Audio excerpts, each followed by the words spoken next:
Cement সেক্টরের leader company UltraTech cement. UltraTech সিমেন্টের হচ্ছে আমরা ফান্ডামেন্টালসটাকে নিয়ে অ্যানালিসিস করব, দেখব যে কোম্পানিটা ফান্ডামেন্টালি কতটা সাউন্ড রয়েছে। তো ফান্ডামেন্টালস পার্টের হচ্ছে ফার্স্ট পার্ট হচ্ছে আগে আমরা হচ্ছে কোম্পানিটার চার্ট প্যাটার্নটাকে নিয়ে অ্যানালিসিস করব। আফটার দ্যাট হচ্ছে আমরা কোম্পানিটার profit and loss, balance sheet, তো এইগুলোকে নিয়ে অ্যানালিসিস করব। তো কোম্পানিটা এখন ট্রেড করছে 11,660 টাকায় এখন ট্রেড করছে। তো আমরা যদি চলে যাই কোম্পানিটার মার্কেট ক্যাপিটালাইজ, কোম্পানিটার মার্কেট ক্যাপিটালাইজ হচ্ছে অ্যাপ্রক্স বলতে পারেন 3.5 লাখ কোটি টাকার মার্কেট ক্যাপিটালাইজ। অর্থাৎ এই কোম্পানিটাকে আমরা ব্লু চিপ লার্জ ক্যাপ টাইপের কোম্পানি হিসাবে কনসিডার করতেই পারি। তো কোম্পানিটার পিই রেশিও আছে কত, 47.96 হচ্ছে পিই রেশিও। এবং কোম্পানিটার আমরা যদি 52 উইক হাই দেখি, 52 উইক হাই হচ্ছে 12,078 টাকা হচ্ছে 52 উইক হাই। এবং কোম্পানিটার আমরা যদি 52 উইক লো দেখি 8,045 টাকা 5 পয়সা হচ্ছে 52 উইক লো। তো কোম্পানিটার একদিনের পারফরমেন্স দিয়েছে একটা ফ্ল্যাটিস টাইপের বা 0.5% মতন একটা পজিটিভ রিটার্ন জেনারেট করেছে, আপনারা বলতেই পারেন। 5 দিনের পারফরমেন্স হচ্ছে একটা ফ্ল্যাটিস টাইপের পারফরমেন্স করেছে 5 দিনে। 1 মাসের পারফরমেন্স দিয়েছে 3% মতন পজিটিভ রিটার্ন জেনারেট করেছে 1 মাসে। 6 মাসের পারফরমেন্স দিয়েছে 23% মতন পজিটিভ রিটার্ন জেনারেট করেছে 6 মাসে। 1 জানুয়ারি থেকে পারফরমেন্স করেছে 11.5% মতন পজিটিভ রিটার্ন জেনারেট করেছে 1 জানুয়ারি থেকে। আমরা যদি চলে যাই 1 বছরে, 1 বছরে হচ্ছে 38% মতন পজিটিভ রিটার্ন জেনারেট করেছে 1 বছরে। তো ন্যাচারাল ব্যাপার, আমরা জানি যে শর্ট টার্মে সেভাবে ওয়েলথ ক্রিয়েট হয় না স্টক মার্কেট থেকে। যত লং খেলবেন স্টক মার্কেটে তত হচ্ছে ওয়েলথ ক্রিয়েট হয়। বাট এই কোম্পানিটা কিন্তু শর্ট টার্মে অর্থাৎ 1 বছরে কিন্তু একটা ডিসেন্ট টাইপের পারফরমেন্স করেছে, আমরা এইটুকুনি বলতে পারি। 38% মতন পজিটিভ রিটার্ন জেনারেট করেছে 1 বছরে অর্থাৎ শর্ট টার্মে। তো এখন দেখার বিষয় কোম্পানিটা কি লং টার্মে ভালো পারফরমেন্স করেছে, লং টার্মে কি শেয়ার হোল্ডারদের ওয়েলথ ক্রিয়েট করে দিয়েছে, সেটাই কিন্তু এখন আমাদের দেখার বিষয়। তাহলে আমরা চলে যাচ্ছি কোম্পানিটার 5 বছরের চার্ট প্যাটার্নে। তো 5 বছরে পারফরমেন্স করেছে 173%-এর মতন পজিটিভ রিটার্ন জেনারেট করেছে 5 বছরে। 100% মানে ইনভেস্টমেন্ট ডবল। তো ইনভেস্টমেন্টকে আমরা এইটুখানি বলতে পারি 3 গুণের কিন্তু কাছাকাছি প্রায় করে দিয়েছে 5 বছরে, আমরা এইটুখানি বলতেই পারি। তো একটা ডিসেন্ট টাইপের পারফরমেন্স করেছে, আমরা এইটুকুনি বলতে পারি 5 বছরে। ব্লু চিপ লার্জ ক্যাপ টাইপের কোম্পানিগুলোর মূল টার্গেট হচ্ছে 5 বছরে ইনভেস্টমেন্টকে ডবল করা। তো কোম্পানিটা কিন্তু ব্লু চিপ লার্জ ক্যাপ টাইপের কোম্পানি। তো কোম্পানিটা কিন্তু ইনভেস্টমেন্টকে কিন্তু ডবলের অনেকটাই বেশি করে দিয়েছে 5 বছরে বলতেই পারি। এইবারে আমরা চলে আসলাম ম্যাক্সিমাম চার্ট প্যাটার্নে। তো ম্যাক্সিমাম চার্ট প্যাটার্ন হিসাবে পারফরমেন্স করেছে 4,346%-এর মতন পজিটিভ রিটার্ন জেনারেট করেছে অল টাইম বা ম্যাক্সিমাম। তো কোম্পানিটা লিস্টেড হয়েছে 2004-এ, তাহলে 2004 থেকে এখন অবধি রিটার্ন জেনারেট করেছে 4,346%-এর মতন পজিটিভ রিটার্ন জেনারেট করেছে অল টাইম বা ম্যাক্সিমাম। তো ম্যাক্সিমাম চার্ট প্যাটার্নটা কিন্তু লেফট টু রাইট ওপরের দিকে মুভ করছে। তো সেই হিসাবে কিন্তু একটা ডিসেন্ট টাইপের চার্ট প্যাটার্ন হিসাবে আমরা কনসিডার করতেই পারি। এইবারে আমরা চলে যাব কোম্পানিটার হচ্ছে ফান্ডামেন্টালস পার্টের হচ্ছে আরেকটা পার্ট ব্যালেন্স শিটে। দেখবো যে ব্যালেন্স শিট কতটা সাউন্ড রয়েছে। তাহলে আমরা চলে যাচ্ছি কোম্পানিটার ব্যালেন্স শিটে। আমরা চলে আসলাম কোম্পানিটার হচ্ছে ব্যালেন্স শিটে। আমরা ডেটা পাচ্ছি কবে থেকে, আমরা ডেটা পাচ্ছি 2013 থেকে আমরা ডেটা পাচ্ছি। আমরা ডিরেক্টলি চলে যাব কোম্পানিটার হচ্ছে রিজার্ভ অ্যান্ড সারপ্লাসে। তাহলে চলে আসলাম রিজার্ভ অ্যান্ড সারপ্লাসে। প্রথমে ছিল 14,900 কোটির রেঞ্জে আপনারা বলতে পারেন, তারপরে হচ্ছে 16,900 কোটির রেঞ্জে, তারপরে গ্রো করলো, তারপরে সেটা গ্রো করে 18,700 কোটির রেঞ্জে হলো, তারপরে সেটা গ্রো করে 21,600 কোটির রেঞ্জে হলো, তারপরে সেটা গ্রো করে 24,100 কোটির রেঞ্জে হলো, তারপরে সেটা আবার গ্রো করে 26,100 কোটির রেঞ্জে, তারপরে গ্রো করে 33,400 কোটির রেঞ্জে, তারপরে 38,700 কোটির রেঞ্জে পরপর কিন্তু গ্রো করছে কোম্পানিটা, আমরা এইটুখানি বলতে পারি রিজার্ভ অ্যান্ড সারপ্লাসের মধ্যে। তারপরে হচ্ছে 38,700-র পরে 43,800 কোটির রেঞ্জে, তারপরে 50,100, 54,000 কোটির রেঞ্জে, তারপরে এখন রয়েছে 59,900 কোটির রেঞ্জে বা 60,000 কোটির রেঞ্জে আপনারা বলতে পারেন। তো রিজার্ভ অ্যান্ড সারপ্লাসের মধ্যে আমরা কী পাচ্ছি, কনসিস্টেন্সিও পাচ্ছি প্লাস গ্রোথ পাচ্ছি। এটা কিন্তু কোম্পানির ক্ষেত্রে একটা পজিটিভ সাইন। তো এটা থেকে একটা আমরা ওভারভিউ পেতে পারি যে নেট প্রফিটের মধ্যেও কনসিস্টেন্সি প্লাস গ্রোথ থাকার পসিবিলিটিস অনেক অংশে রয়েছে।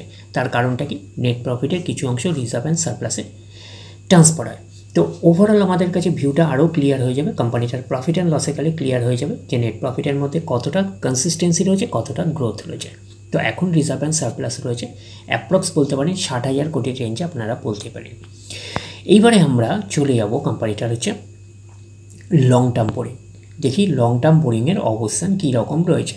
তো চলে আসলাম লং টার্ম বোরিং 5100 কোটির রেঞ্জে, তারপরে 6000 কোটির রেঞ্জে, 4900 কোটি, 4800 কোটি, 6300, 15800 কোটির রেঞ্জে, 20600 কোটি, 17300 কোটির রেঞ্জে, 17300 কোটির রেঞ্জের পরে সেটা কমে গিয়ে হলো 13500 কোটির রেঞ্জে, তারপরে কমে গিয়ে 5300 কোটির রেঞ্জে, তারপরেও সেম 5300 কোটির রেঞ্জে, তারপরেও সেম রয়েছে 5300 কোটির রেঞ্জে লং টার্ম বোরিং আমরা এইটুখানি বলতে পারি।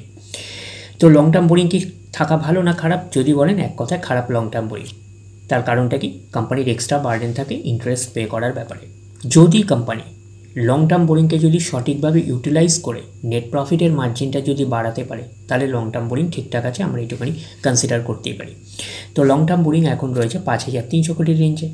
আর শর্ট টার্ম বোরিংয়ের যদি আমরা দেখি, তাহলে শর্ট টার্ম বোরিংয়ের অবস্থান কী রকম রয়েছে? তাহলে শর্ট টার্ম বোরিং ছিল 1200 কোটির রেঞ্জে, তারপরে 900 থেকে 1000 কোটির রেঞ্জে, 2500 কোটির রেঞ্জে, 2400 কোটির রেঞ্জে, 1000 কোটি বা 1100 কোটির রেঞ্জে, 2700 কোটির রেঞ্জে, 3600 কোটির রেঞ্জে, 4100 কোটির রেঞ্জে। 4100 কোটির রেঞ্জের পরে আমরা পাচ্ছি 6900 কোটির রেঞ্জে, 4900 কোটির রেঞ্জে, 4500 কোটির রেঞ্জে, 4900 কোটির রেঞ্জে। তো শর্ট টার্ম বোরিং হচ্ছে ফ্ল্যাকচুয়েটিং ম্যানারে থাকে, প্রতি বছর আপস অ্যান্ড ডাউন্স করে। তো আমরা শর্ট টার্ম বোরিংয়ের থেকে বেশি যেটা গুরুত্ব দিই সেটা লং টার্ম বোরিংকে। তো শর্ট টার্ম বোরিং এখন কত রয়েছে? 4900 কোটির রেঞ্জে। এইবারে আমরা চলে যাব কোম্পানিটার হচ্ছে ক্যাশ অ্যান্ড ক্যাশ ইকুইভ্যালেন্টে, দেখব ক্যাশ অ্যান্ড ক্যাশ ইকুইভ্যালেন্টের অবস্থান কী রকম রয়েছে। চলে আসলাম ক্যাশ অ্যান্ড ক্যাশ ইকুইভ্যালেন্ট। প্রথমে ছিল 185 কোটি, তারপরে 348, 371, 2267, 2249, 219, 740, 540, 540-এর পরে 2008, তারপরে 359, 1150, 783। তাহলে আমরা পাচ্ছি ক্যাশ অ্যান্ড ক্যাশ ইকুইভ্যালেন্টের এখন অবস্থান পাচ্ছি 783 কোটির রেঞ্জে আমরা বলতে পারি। তো ওভারঅল আমরা এই ব্যালেন্স শিটটাকে কিন্তু অ্যাটলিস্ট 5 স্টার না বললেও কিন্তু 4 স্টার টাইপের ব্যালেন্স শিট হিসাবে কনসিডার করতেই পারি। তার কারণটা কি? কোম্পানিটা লার্জ ক্যাপ টাইপের কোম্পানি, তো লার্জ ক্যাপ টাইপের কোম্পানি হিসাবে ক্যাশটা ঠিকঠাকই আছে, 783 কোটির রেঞ্জে আমরা বলতে পারি। আর কোম্পানিটার আমরা কী পেয়েছিলাম? কোম্পানিটার আমরা পেয়েছিলাম শর্ট টার্ম বোরিং। তো শর্ট টার্ম বোরিং ন্যাচারাল ব্যাপার হচ্ছে ফ্ল্যাকচুয়েটিং ম্যানারে থাকে, প্রতি বছর আপস অ্যান্ড ডাউন্স করে। শর্ট টার্ম বোরিং হচ্ছে 5000 কোটির রেঞ্জে আপনারা বলতে পারেন অ্যাপ্রক্স। আর লং টার্ম বোরিং রয়েছে 5000 কোটির রেঞ্জে। আর হচ্ছে রিজার্ভ অ্যান্ড সারপ্লাসের মধ্যে কনসিস্টেন্সি প্লাস গ্রোথ পেয়েছি। তো এখন রিজার্ভ অ্যান্ড সারপ্লাস রয়েছে 59 থেকে 60,000 কোটির রেঞ্জে আমরা বলতে পারি। এইবারে আমরা চলে যাব কোম্পানিটার হচ্ছে প্রফিট অ্যান্ড লসে, দেখব প্রফিট অ্যান্ড লসের অবস্থান কীরকম রয়েছে। তো আমরা ডেটা পাচ্ছি কবে থেকে? 2013 থেকে আমরা ডেটা পাচ্ছি। আমরা ডিরেক্টলি চলে যাব কোম্পানিটার হচ্ছে নেট প্রফিটে। তো আমরা চলে আসলাম কোম্পানিটার নেট প্রফিটে। প্রথমে ছিল প্রফিট করলো 2600 কোটির রেঞ্জে, তারপরে সেটা ডাউন পারফরমেন্স করে 2200 কোটির রেঞ্জে, তারপরে আবার ডাউন পারফরমেন্স করে 2100 কোটির রেঞ্জে, তারপরে গ্রো করে 2400 কোটির রেঞ্জে, তারপরে 2700 কোটির রেঞ্জে, তারপরে আবার ডাউন পারফরমেন্স করে 2200 কোটির রেঞ্জে, তারপরে আবার জাম্প করে 2400 কোটির রেঞ্জে, তারপরে আবার ম্যাসিভ জাম্প করে 5700 কোটির রেঞ্জে, তারপরে আবার একটা ডাউন পারফরমেন্স করলো, স্লাইটলি ডাউন পারফরমেন্স করে 5400 কোটির রেঞ্জে। 5400 কোটির রেঞ্জের পরে আমরা কি পাচ্ছি? 7300 কোটির রেঞ্জে, তারপর আবার একটা ডাউন পারফরমেন্স করে 5000 কোটির রেঞ্জে আমরা বলতে পারি। তারপরে কিন্তু আবার জাম্প করে 7000 কোটির রেঞ্জে, তারপরে আবার জাম্প করে সেম 7000 কোটির রেঞ্জে আমরা পাচ্ছি।